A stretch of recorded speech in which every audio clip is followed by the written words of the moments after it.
सुनो मैडम ममता, तुम्हारा नाम हमें नहीं जमता, बेवजह बेबुनियाद तुम्हारा गुस्सा है उफनता।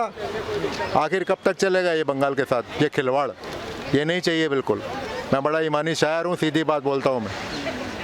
ममता नाम रखने से ममता नहीं आ जाएगी तुम्हारे दिल के अंदर? सर क्या लगता है इस बार जो ममता हैं, जो दीदी हैं, क्या दीदी की सरकार इस बार जाने वाली है और भाजपा आने वाली है, क्या लगता है? भाजपा आएगी। अमित शाह जी ने कहा है कि 200 पार होगा अब की बार वहाँ पे बंगाल के अंदर। बंगाल को खोखला और कंगाल बना दिया है और फिर से दमदार बनेगा और कर देंगे। क्या लोगों को भी बदलाव चाहिए बंगाल में? क्योंकि हमने देखा कि 130 से ज़्यादा जो कार्यकर्ता हैं भाजपा के, उनको मरवा दिया जाता है और वहाँ पर जो भी टीएमसी के खिलाफ कुछ भी बोलता है तो उनको मरवा दिया जाता है या फिर उनको जेल में भेज दिया जाता है, डिटेन कर दिया जाता है। क्या लगता है लोगों को भी बदलाव चाहिए? लोगों को बदलाव चाहिए। वहाँ पे मुद्दे मुद्दे पे कदम कदम पर परेशानियाँ, हर सेक्टर के अंदर परेशानियाँ झेल रही हैं वो, क्योंकि नकारा निकली है तृणमूल वाली ममता जो है, टीएमसी क्या बोलते हैं उसको, ठीक है। तो इसने कुछ किया नहीं है, जैसी शक्ल है वैसे उसने वहाँ का नक्शा बिगाड़ दिया उसका बंगाल का, ठीक है। तो अब उसका नक्शा थोड़ा सुधारना है। सुधारने के लिए कौन करेगा? जो सुधार वाला आदमी होगा। तो नमो जी, एक भारत श्रेष्ठ भारत, तो पूरे भारत में एक ही झंडा होना चाहिए ना भगवा का अपना। और जय श्री राम से क्यों चिड़ हो रही है उसको? मैं तो वहीं पर अगर हम आए जय श्री राम वाले नारों से कभी वो भड़क जाती थी, लेकिन आज वही ममता बनर्जी जो है वो सरस्वती पूजन भी करवा रही है, वो दुर्गा पूजा के लिए परमिशन भी ले रही है। क्या कहेंगे आप इस पर? अब वो थोड़ा सा नाटकबाजी कर रही है वो, और क्या, वो दिखावा है ये, ठीक है नहीं, जो थोड़ा बहुत कर रही है तो। क्योंकि जो ओरिजिनलिटी होती है, हकीकत जो होती है और जो दिल से काम होता है वो दिलदार बंदे ही कर सकते हैं। ये क्या करेगी यार? ये तो खोखली हो चुकी है, बिल्कुल कुछ नहीं है इसके पास। अब ये अपनी कोशिश कर रही है कि किस तरीके से मैं अपनी राजनीति को बचा लूँ। तो अब चलेगा नहीं, इसके काट की आंडी नहीं वो चलती ना कब तक आखिर। तो अब समझ आ गया वहाँ की जनता को, घर घर के बंदे को समझ आ गया कि ये तो भैया बहुत परेशान कर दिया इसने, हमें डुबो के रख दिया बंगाल को, ठीक। आप ये देख ले बंगाल की ये स्थिति है इस समय कि वहाँ जय श्री राम बोलने पर ममता बनर्जी बिगड़ जाती है और वहीं अल्लाह अकबर के नारे लगते हैं तो उनका वो साथ देती है। तो ये तो पूर्ण बहुमत के साथ बीजेपी की सरकार इस बार वहाँ आनी है और बीजेपी क्या, ये समझ लिया हिंदुत्व की सरकार वहाँ पर आनी है। और ममता बनर्जी को जो भी गलतफहमी है, जो भी उन्होंने रोहिणी है वहाँ बसा रखे हैं, ठीक है, उनके आधार कार्ड बनवा के, तो वो अब इस बार उनको जीत नहीं दिला पाएंगे। वहाँ की जनता, वहाँ का हिंदू जाग चुका है और वो समझ चुका है कि हमारे लिए कौन सा विकल्प सही है हिंदुत्व के लिए। देखिए वो एक तरफ आयोजन कराती हैं, उन्हीं के पार्टी के गुंडे उन्हीं मूर्तियों को फिर तोड़ते हैं, ठीक है, और सरस्वती जी का, राम जी का अपमान करते हैं। तो ये तो सिर्फ एक पॉलिटिक्स है, उनकी डट्टी पॉलिटिक्स है कि आप एक तरफ तो दिखावा कर रही हैं कि हम बहुत बड़े हिंदुत्व को लेके चल रहे हैं और पीठ पीछे आप जब कोई जय श्री राम बोलता है तो आप अपनी गाड़ी में से उतर के उसके ऊपर हमला करती हैं। लोग समझ चुके हैं कि ममता बनर्जी बंगाल को पाकिस्तान बनाना चाहती हैं, इसलिए लोगों को ये समझ में आ चुका है, इसलिए ममता बनर्जी का ये अंत है यहाँ पर। हमने देखा कि ममता बनर्जी के पार्टी के कई सारे कार्यकर्ता, बड़े बड़े कार्यकर्ता उनकी पार्टी छोड़ के जा रहे हैं और सीधा वो जाके ज्वाइन हो रहे हैं भाजपा सरकार में।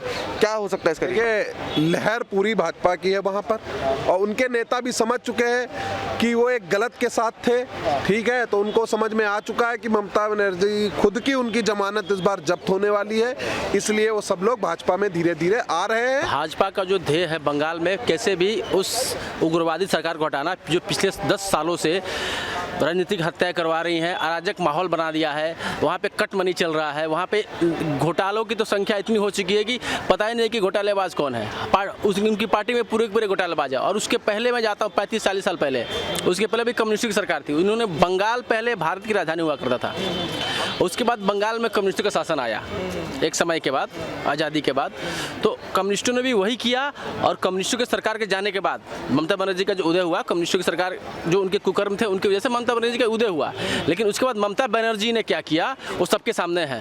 ममता बनर्जी ने आए दिन लोगों को मरवाया, अपने वोट बैंक के लिए घुसपैठियों को लीगलाइज किया, उनका आधार कार्ड बनवाया, उनके पासपोर्ट बनवाया, सबको लीगलाइज किया केवल वोट बैंक के लिए।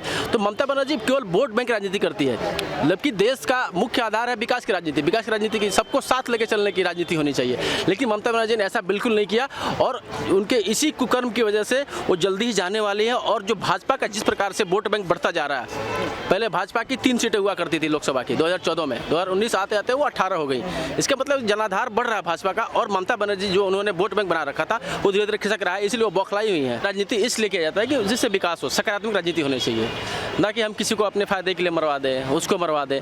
भाजपा में लोगों ने देखा है सकारात्मक कदम उठा रही है भाजपा सबको साथ लेके चलना चाहती है, इसलिए वहाँ का मुस्लिम जो वोट बैंक है वो भी उनका खिसक रहा है और मुस्लिम भाजपा के पक्ष में आ रहे हैं, क्योंकि उनको दिख रहा है कि हमें अब विकास चाहिए। और विकास की राजनीति पिछले 45 साल से वहाँ पे चल नहीं रही थी, वहाँ पे केवल मारकाट चल रहा था, राजनीतिक हत्याएं चल रही थी। इससे भाजपा का वहाँ पे उदय बढ़ता जा रहा है। जो उनके हिंदू वोटर थे, हिंदू वोट बैंक उनका खिसक गया, क्योंकि हिंदुओं को लगता था कि ममता बनर्जी है हमारे लिए काम करेगी, लेकिन उन्होंने क्या किया, एंटी हिंदू एजेंडा चलाया, क्योंकि उन्हें पता है कि हिंदू को डरा के वोट ले लेंगे।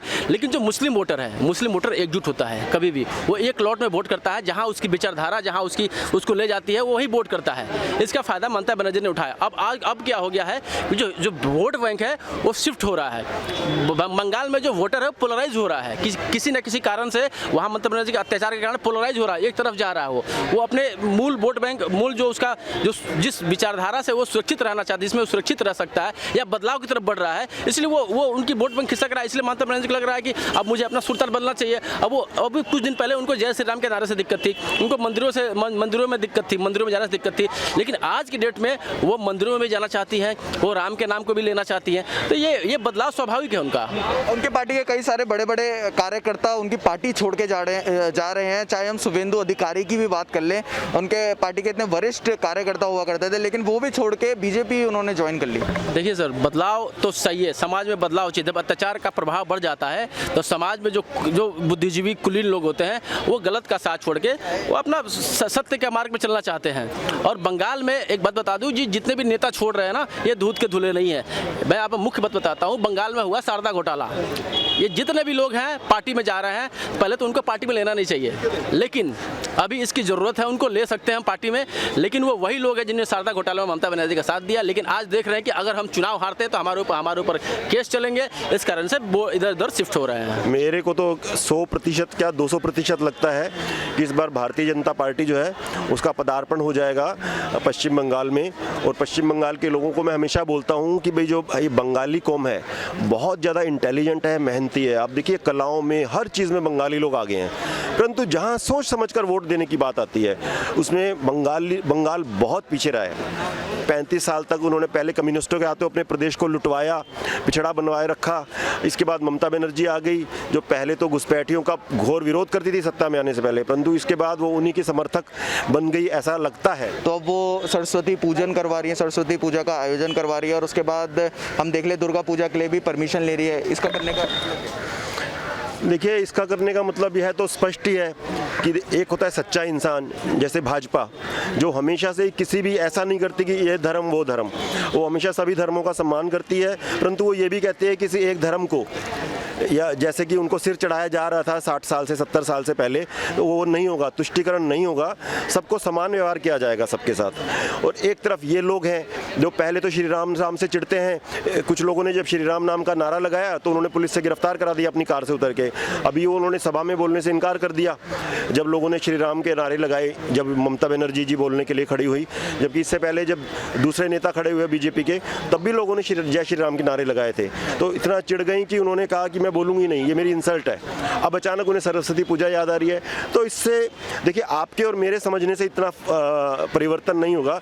ये तो पश्चिम बंगाल की जनता को समझना है कि हाँ, कौन सच्चा है कौन झूठा, कौन गिरगिट की तरह रंग बदल रहा है जब उसको लग रहा है कि हाँ जी मेरे हाथ इस बार सत्ता नहीं आएगी, और कौन ऐसा है जो सीधा सच्चा एक ही राह पे चल रहा है और सभी धर्मों का बराबर सम्मान कर रहा है। जहाँ पर बीजेपी के कार्यकर्ताओं की हत्या करी जा रही है, बीजेपी के समर्थन में बम फेंका जा रहा है, गोली कहते हैं गोली बम बारूद का आजकल वहाँ पर प्रयोग चल रहा है, जैसे जो चुनाव नज़दीक आ रहे हैं। तो भाजपा अपने मेहनत से, अपने दम से वहाँ अपनी जगह बना रही है, स्थान बना रही है।